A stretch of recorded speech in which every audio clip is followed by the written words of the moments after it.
मी सर्वांना विनंती करते की सर्वांनी आपला उजवा हात पुढे करावा. भारत माझा देश आहे. सारे भारतीय माझे बांधव आहे. माझ्या देशावर माझे प्रेम आहे. माझ्या देशातल्या समृद्ध आणि विविधतेने नटलेल्या परंपरांचा मला अभिमान आहे.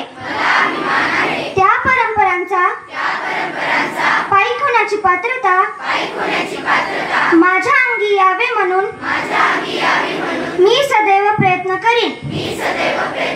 मी माझ्या पालकांचा, गुरुजनांचा आणि वडीलधाऱ्या माणसांचा मान ठेवेन आणि प्रत्येकाशी सौजन्याने वागेन. माझा देश आणि माझे देशबांधव यांच्याशी निष्ठा राखण्याची मी प्रतिज्ञा करीत आहे. त्यांचे कल्याण आणि त्यांची समृद्धी यातच माझे